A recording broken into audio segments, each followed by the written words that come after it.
Nah, pakai isi rambut grogol awas. Sampai persiapan. Kawan ribuan loh. Oke. Ya. Siap. Bisa dikenalkan dulu. Nama saya Dadang. Dadang. Dadang itu nama dari lahir.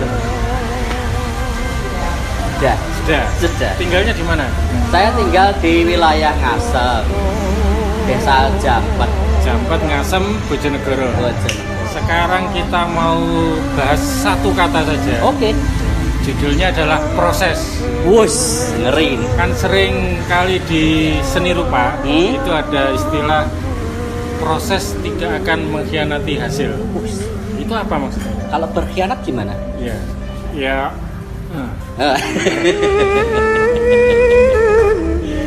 Proses tidak pernah mengkhianati hasil itu jargon cukup apa ya, provokatif gitu ya. Provokatif. Artinya itu biar kita rajin proses, teman-teman rajin proses, dan itu ada dalilnya sebenarnya. Apa? Saya lupa, tapi ada dalil. Yakinlah itu ada dalilnya. Dia lupa, tapi pasti ada. Pasti ada, yakin. Terus artinya tadi kan itu proses tidak akan mengkhianati hasil. Iya. Boleh ambil contoh yang jauh? Boleh. Eropa misalkan? Boleh ya. Pernah di Eropa? Saya ya angen-angen aja. Angen-angen. Bahasa Inggris berarti kalau Eropa. Ya. Ya, silakan. Jadi ada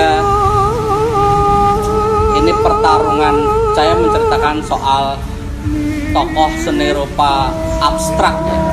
Abstrak. Jackson Pollock. Iya. Okay. Jackson Pollock ini lahir dari seni akademis. Nah, Jackson Pollock ini sebenarnya satu keluarga dengan Pablo Picasso. Sebenarnya satu keluarga. Okay. Entah ponaannya, misanannya atau apa, tapi satu keluarga. Artinya Jackson Pollock ini ketika sebelum menemukan jelebret artnya itu, jelebretnya itu begitu dekat sama Pablo Picasso. Bisa dipastikan satu hari itu pasti ketemu dalam satu rumah. Karena saudara. Iya. Nah, Pablo Picasso ini banyak orang yang melalaikan. Selain beliau ini seniman atau tokoh kubisme, tapi Pablo Picasso ini juga tokoh komunisme, bro. Oh, komunis. Iya. Beliau itu pimpinan dari partai komunisme Di sana ya? di sana. Buktinya ada itu. Ada. Tapi lupa kan? Iya. Ya, beberapa sineas entah fiksi atau dokumenter atau di buku-buku itu memang sengaja dihilangkan karena begitu resistensinya sekali sama kelompok ini, komunisme itu. Nah, maksud saya seperti ini. Jadi selain teknis, Pablo Picasso ini begitu kuat dalam pemikiran. Konsep. Sangat kuat sekali. Beliau itu melewati banyak sekali proses, mulai dari isme apa, sampai meyakini bahwa kubisme itu menjadi bagian dari hari depannya. Ya. Beberapa karya yang sangat terkenal adalah Guernica.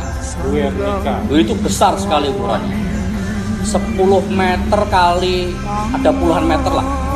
Guernica. Nah, beberapa deskripsi soal karya yang berjudul Guernica ini memang di silent karena dihilangkan karena memang menyoal sosial politik. Ada beberapa tokoh seni yang memang seisme dalam pemikiran dengan Pablo Picasso. Salah satunya Diego Rivera, itu tokoh mural, suaminya Frida Kahlo. Apa ya? Oh, saya. Jangan-jangan itu Saya ini ngeri ya ini.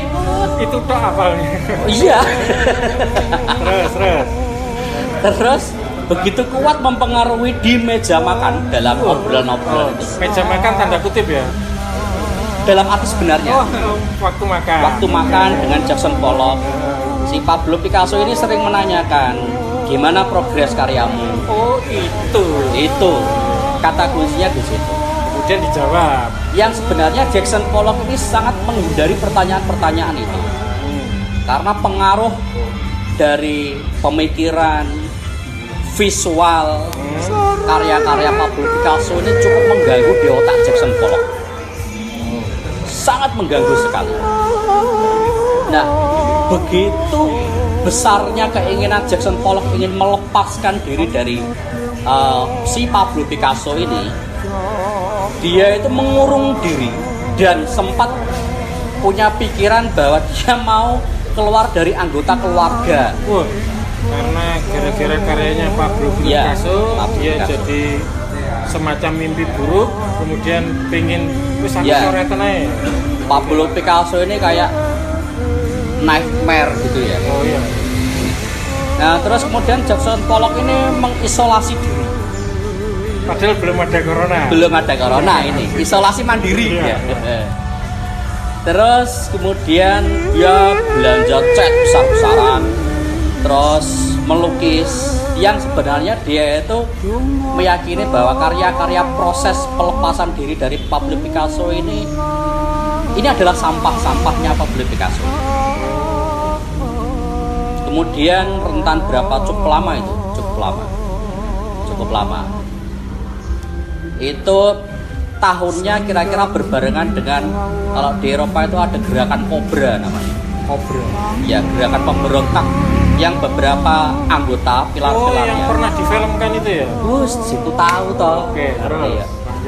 Gerakan Cobra ini cukup ekstrim dalam membongkar isme-isme. Hegemonisme itu dibongkar sama gerakan Cobra.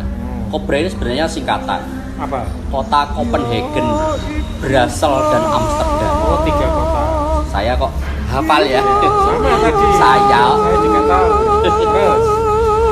Nah, terus Pablo Picasso sekian tahun, terus kemudian dia pengen melepaskan bentuk, wujud atau benda. Awalnya Pablo Picasso itu selalu dalam karya-karyanya pasti ada benda, artinya bentuk yang bisa dikenali oleh publik. Oh ini kotak, oh ini kerucut, oh ini gelas. Iya, gelas. Dia berkeputusan untuk membuang benda-benda dalam otaknya. Anti mainstream ya. Iya. Terus kemudian ditemukanlah teknik jelebret oleh Pablo Picasso itu. Itu nama resmi nggak? Jelebret. Istilahmu ya. Jadi teknik melukisnya dia kuasnya tidak menyentuh di kanvas. Oh, gitu ya. Jadi gelelet-gelelet gitu. Kuas dicelup dicat, terus digelewer-gelewer kayak gitu. Oh. Gelewer-gelewer itu. Gitu ya. Iya. Tapi terus gitu ya. Ya, gelewer-gelewer ke. Artinya poinnya di sini. Poinnya ini yang penting. Poinnya. Dalam dunia seni visual, seni rupa itu kan seni visual. Itu adalah itu ada dua, artistik dan estetika. Artistik dan kan sama ya, artis. Beda ya? Berbeda. Kalau estetika itu enak dilihat. Kerajaan tertinggi dari ilmu filsafat. Estetika. Yes. Oh, ya. Kalau artistik? Artistik itu tekniknya. Misalnya ada orang berkarya atau melukis terus diciprat-ciprat, itu artistik. Oh iya. Jadi ada beberapa artistik yang menjadi idiom ya dalam seni lukis, grafis, patung kayak gitu. Kalau patung kan lebih ke torso atau bentuk, terus kemudian dibongkar lagi, lebih absurd lah bentuknya atau distorsi sekali.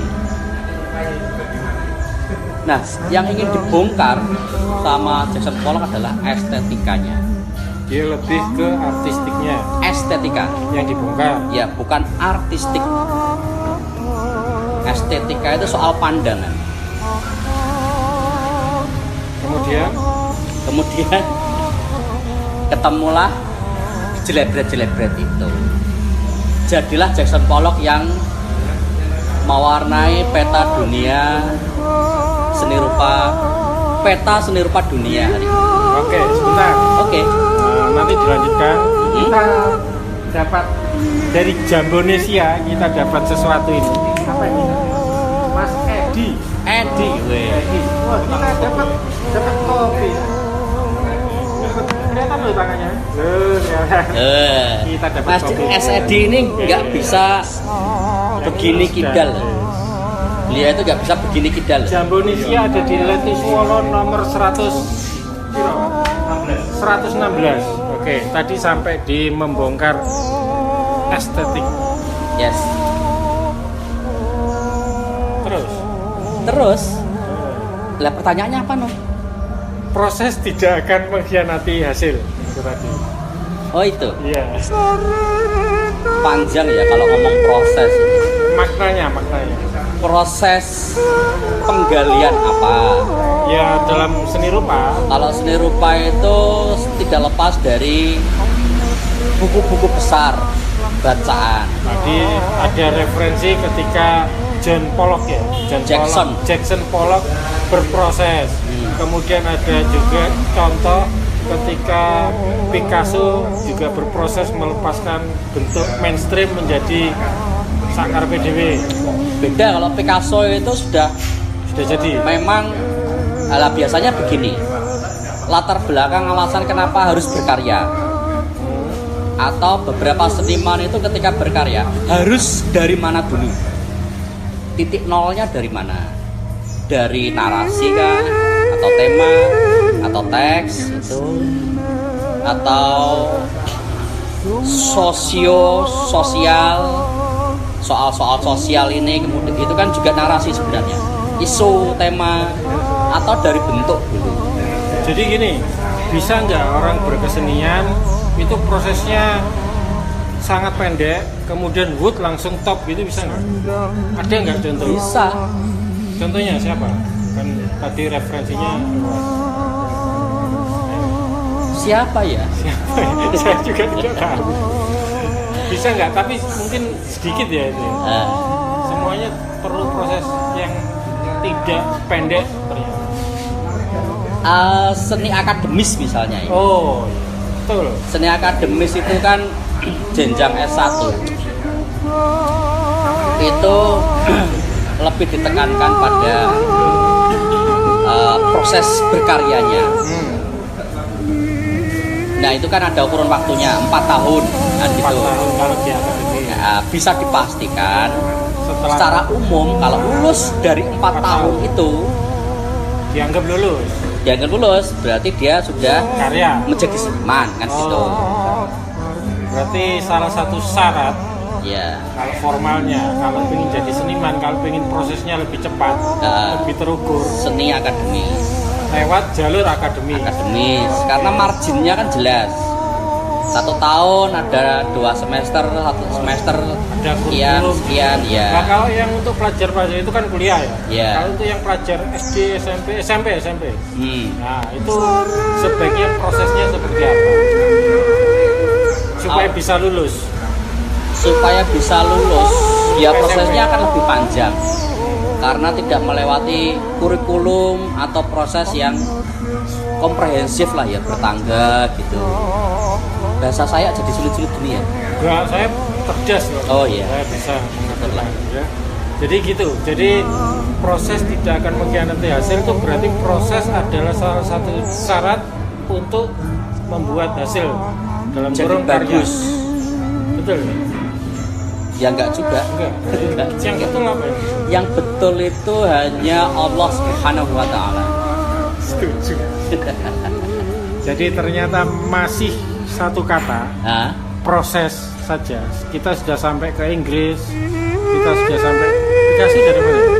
Dari Spanyol. Spanyol. Kita sudah sampai ke Spanyol, macam-macam. Ketika saya tarik ke lokal, ke SMP, ke yang lebih sekarang kan demografi. Nah. SMP ini akan menggantikan yang demografi sekarang, mungkin dalam waktu ke depan lebih banyak lagi. Yang ternyata susah proses itu ya. Kenapa tidak dibikin sederhana saja prosesnya? Makanya kalau misalkan di daerah SMP ada sekolah-sekolah menengah pertama SMP, SMA, SD, seni budaya itu kan hanya sebagian persen kecil dari teori saja. Oh. Makanya kalau di daerah-daerah gitu yang jauh dari sekolah akademis seni, itu sanggar belajar itu menjadi salah satu tolak ukur. Nah, itu. Berarti kalau mau berproses yang di daerah, yang belum kuliah-kuliah, sebaiknya di setiap desa ada sanggar. Ada sanggar, seperti yang di Ngrowo itu loh. Garis bebas itu, wah, Sanggar mengerikan loh itu. Saya juga punya sanggar di desa sana. Oh, Belum jadi. Karena pandemi masih sibuk ngaji-ngaji orang. Itu. Jadi kata kuncinya proses itu memang harus dilalui ya. wah itu hukum. Hukum. Hukum. Untuk kalimat penutup 7 kata. 7 kata. Coba dipikir dengan cepat. Seniman itu biasanya cepat. 7 kata. Seni itu harus berproses. 4, Hasil tidak mengkhianati proses. 8 kata. Terima kasih. Nanti kita ketemu di obrolan yang lain. Oke. Saya Rahman. Medan. Saya Dadang. Medan sore-sore. Nah, Kopi dulu. kopi dulu.